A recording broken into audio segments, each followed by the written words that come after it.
그 톨스토이하고 관련해서 이제 특히 톨스토이는 그 인생에서 마지막 부분을 전기 작가들 혹은 연구자들이 많이 주목하는 경향이 있는데요. 이제 오죽하면은 이런 연구소가 있습니다. 톨스토이의 우호 떠남, 그러니까 이거 가출인데 가출하고 스메르치 죽음 이렇게 해서 요만한 두께로 연구서가 나와 있을 정도로 글자가 뭐 러시아 연구소가 다 그렇듯이 되게 빡빡하고 막 그 60년에 나온 책인데 막 냄새가 그 오래된 종이 냄새가 나는 이제 이런 건데요. 유구한 테마입니다. 그만큼 이제 톨스토이에게 죽음이 중요한 것이 사람은 다 죽는데 톨스토이는 이제 이 주제에 대해서 그 누구보다도 소설적으로 많이 이제 고민한 작가여서 그렇습니다. 근데 제가 이거를 짧게 왜 찍냐면 그 앞에 전기 설명하면서 오류가 있어가지고 그 톨스토이가 1859년에 뺀자입니다. 뺀자. 이제 이런 지역이 있는데 여기에서 며칠을 보내게 되는데요. 밤마다 알 수 없는 불안과 공포에 휩싸이곤 했다고 합니다. 그거를 우리가 어떻게 알겠어요? 부인한테 이제 편지를 썼단 말이에요. 둘째 날 나는 불안으로 고통스러웠소. 셋째 날 밤은 아르자마스에서 보냈는데 내게 뭔가 이상한 일이 일어났소. 밤 2시였고, 그러니까 새벽 2시였고, 몹시 피곤해서 자고 싶었고, 아픈 것도 없었지만, 갑자기 이제까지 결코 겪어보지 못한 우수와 공포, 두려움이 나를 감쌌지요. 이런 감정에 대해서는 나중에 자세히 말해주겠소. 다만 그건 내가 이제까지, 겪어보지 못했던 그런 것이라는 점만 알아주시오. 제발 그런 감정을 그 누구도 겪게 되지 않게 빌 뿐이오. 지만 사실은 이거는 누구나 다 보편적으로 겪게 되는 그런 오히려 감정에 더 가깝습니다.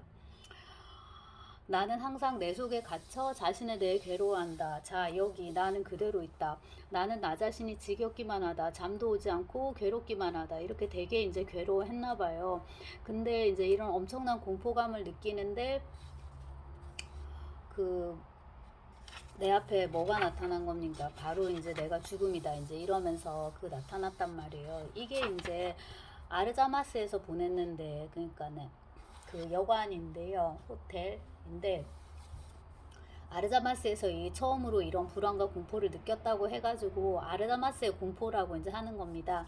근데 이게 편지를 보낸 게 1869년이고 톨스토이는 1828년생이니까 이 공포를 처음 느낀 거는 41세입니다. 근데 이제 제가 50대라고 한 것 같아가지고 지금 이거를 고치고 있는데 겸사겸사 이제 이 주제를 환기하는 차원이기도 하고요. 그래서 40대 초반에 먼저 이제 아르자마스의 공포, 이 죽음의 공포를 이 톨스토이가 이제 경험을 하게 되고요.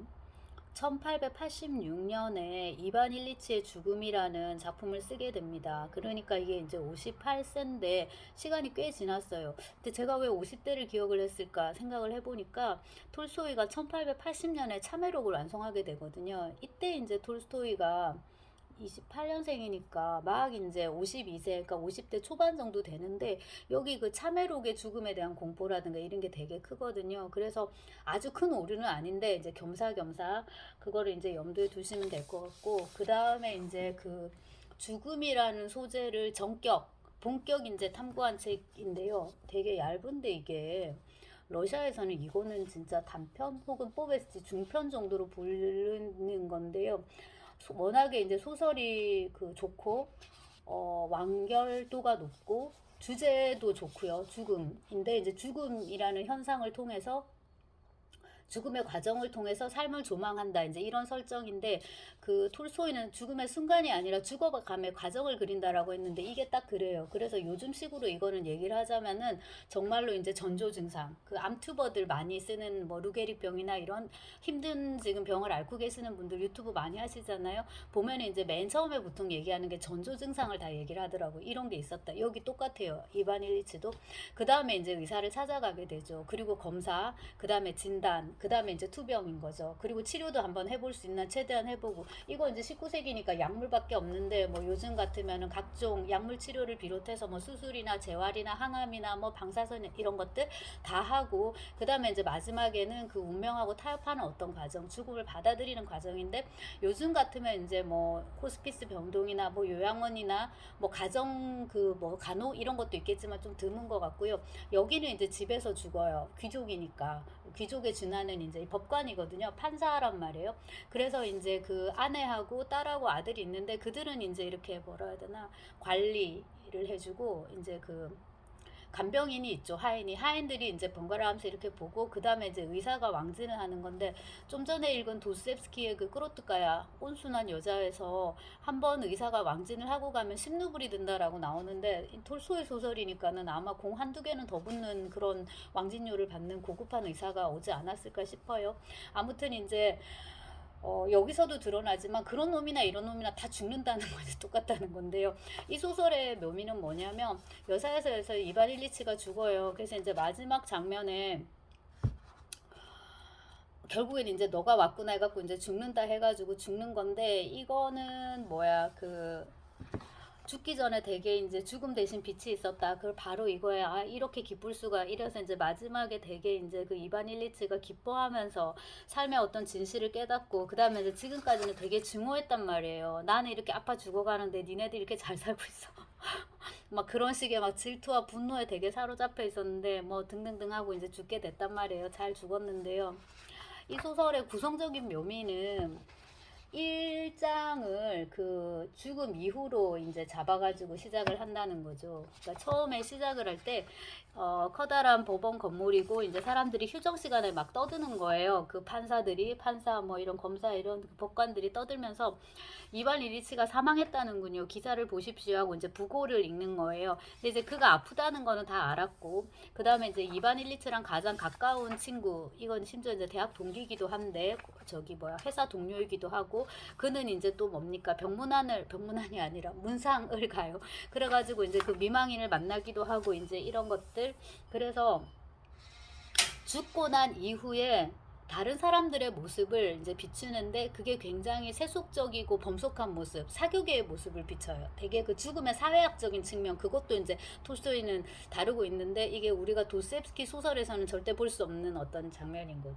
그래서 이걸 먼저 보여주고, 그 다음에 이제 2장부터 고인의 삶을 쫙 조망을 하는데, 마지막 장에서 이반 일리치가 삶의 허위, 기만, 이 톨스토이 소설의 핵심이기도 한데, 그거를 이제 깨닫고 죽었잖아요. 근데 네가 죽고 난 이후의 세상은 실은 이런 거였어 해서 다시 앞부분으로 가서 읽게끔 하는 이제 그런 건데, 그 앞부분을 보면은 이제 또 그런 생각을 하게 된다는 거죠.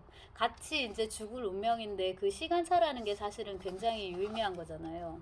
생명에게는.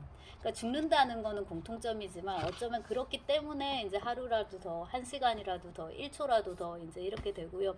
톨스토이가 이렇게 죽음의 주제에 되게 천착하고, 그 다음에 저게 58세라고 제가 썼는, 아까 말씀드렸는데, 사람이 죽어갈 때는 어떤 모습일까? 나는 죽음과 마주하여 어떤 모습을 보일까? 언제쯤 죽게 될까? 어떤 식으로 죽게 될까? 그런 거에 대한 상상을 본격적으로 소설에 풀어봤다고 해도 좋을 것 같은데, 그러고도 톨스토이가 몇 년을 더 산겨? 한 30년 더 살았나?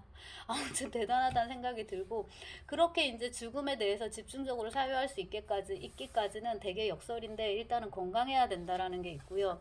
자, 책을 찾았는데, 두툼한데요.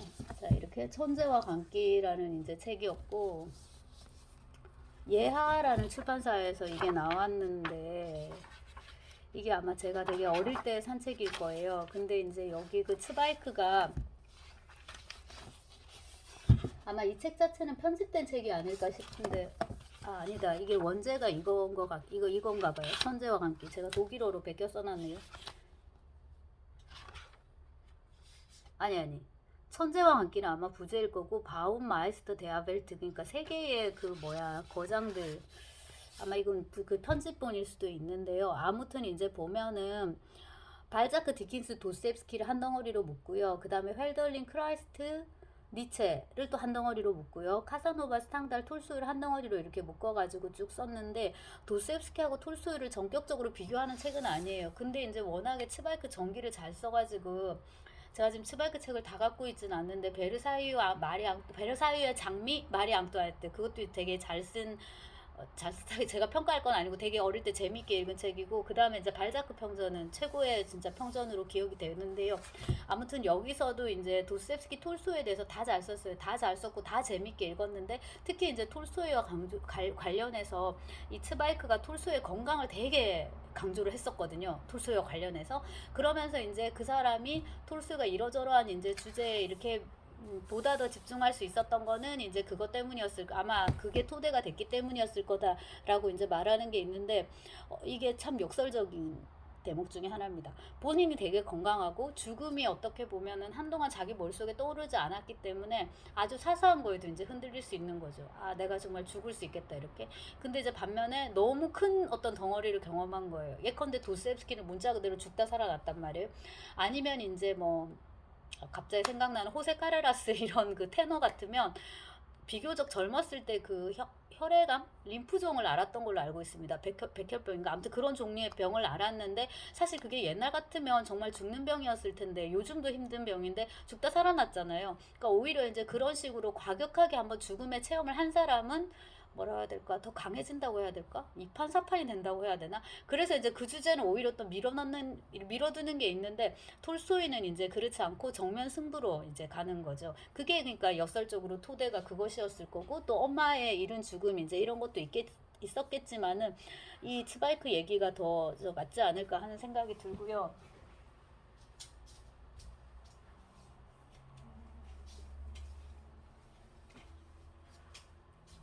자, 이것도 제가 이제 다시 한번 뒤져보려고 찾았는데 오랜만에 보니까 그냥 책 그림 자체가 좋아가지고 수잔 손택의 은유로서의 질병입니다. 수잔 손택의 책은 그 이후에도 이제 전집 수준으로 나오고 있는데 저도 이제 책을 갖고 있는데요. 이제 새롭게 판형도 바뀌고 해서 나왔단 말이에요. 근데 이제 맨 처음에 읽었던 이제 이 책을 이제 제가 좋아하고 그 다음에 이제 그 도스토옙스키와 톨스토이 연구에 초석을 놓았다고 할 수 있는 이 메렐 주콥스키의 책인데 요것도 이제 여기에는 도스토옙스키 톨스토이만 들어가 있지 않고요. 그의 이제 다른 다양한 여기는 커피집 스티커가 네. 그렇습니다. 다양한 것들이 이제 들어가 있는데 그 부분 중에서도 이제 이 도스토옙스키와 톨스토이 이 부분 제가 되게 재미있게 읽었는데 이제 진짜 러시아는 책을 이렇게 만든단 말이죠. 이렇게 사전 판형으로 해가지고 보시다시피 근데 이제 읽기가 조금 버거울 수도 있지만은 기본적으로 학술서는 어차피 많이 보지 않기 때문에 네 우리처럼 막 이렇게 화려하게 만들 필요가 사실은 없을 것 같고요. 네. 그리고 이거는 찌라시라고 하는데 이제 그 찍는 부수를 그렇게 발행 부수를 그렇게 많이 사실을 할 필요도 없는 거죠. 아무튼 그래서 조금 더 이제 공부를 해보고 또 할 얘기가 생기거나 좀 그러면 한 번 더 찍어보도록 하겠습니다. 그래서 톨스토이를 이제 끝내는 참에 겸사겸사 실은 이제 여러분들하고 이 소설 얘기를 조금 더 집중적으로 하고 싶었는데 아무래도 이제 시간이 안 될 것 같아가지고 지금 요걸로 찍는 게 있고요. 여기 이제 그 이반 일리츠의 죽음에서 이반 일리츠가 어떻게 보면 되게 평범한 인간의 죽음 이제 이런 건데 말이 평범이지 이 이반 일리츠의 커리어를 우리식으로 바꿔보면 뭐 서울대 법대 그뭐 87학번 막 이 정도 되는 거예요. 집안도 되게 좋고 집안 자체도 뭐 예를 법조계고 그리고 이제 40몇 회 합격 사법연수원도 뭐 거의 뭐 수석 졸업 이런 식인 거예요. 그리고 이제 처음에 발령 받을 때 뭐 제주 어디 이렇게 조금 발령 받고 약간 승진이나 이런 것에 문제가 있다가 41세 정도 될 때 41세 45세 될 때 이제 서초 이런 데로 오는 거죠. 부장판사 이런 식으로 해서 완전히 빛나는 커리어에 그래가지고 이제 지방으로 있다가 이렇게 서초로 와가지고 저기 반포 자이 뭐 이런 데 있잖아요. 그런데 아파트를 하나 새로 얻은 거예요. 그리고 이제 인테리어를 새로 하려고 도배쟁이를 부르고 이렇게 하는데 여기 표현이 도배쟁인데 요즘은 그렇게 안 쓰죠 표현을. 하다가 자기가 좀 못 믿어서 내가 한번 해볼게 해갖고 올라갔다가 자빠지면서 자기는 균형을 되게 잘 잡았는데 이쪽에 옆구리가 나간 거예요. 그래서 이제 자기는 외상이다라고 생각한 거죠. 타박상 이런 걸로 생각했는데 좀 낫겠지 생각했어요. 처음엔 좀 나았어요. 그러다가 이제 시간이 지나면서 완전히 낫지 않고 이상하게 계속 통증이 가는 거예요. 그리고 이제 아파서 병원을 가고 이제 여사여사 하는 스토리거든요. 그래서 평범하지만은 또 평범하지만은 않은. 그래서 여기 그 이반 일리치가 죽음과 관련해서 이런 말을 해요. 율리우스 카이사르는 사람이다. 사람은 다 죽는다. 그러니까 율리우스 카이사르는 죽는다. 이반 일리치도 마찬가지잖아요. 하지만 율리우스 카이사르 소크라테스는 보편의 사람이고 나는 너무나도 소중한 소중한 개개인 이반 일리치인데 내가 왜 죽어? 이렇게 절규하는 장면이 사실 너무 이제 와닿고 그렇거든요. 좋은 소설입니다. 그래서 여러분 시간 나면 한번 읽어보시고, 저도 겨울 방학에는 제 번역을 완성하는 걸로 다짐하는 뜻에서 또 이거 하나 찍는 것이기도 합니다.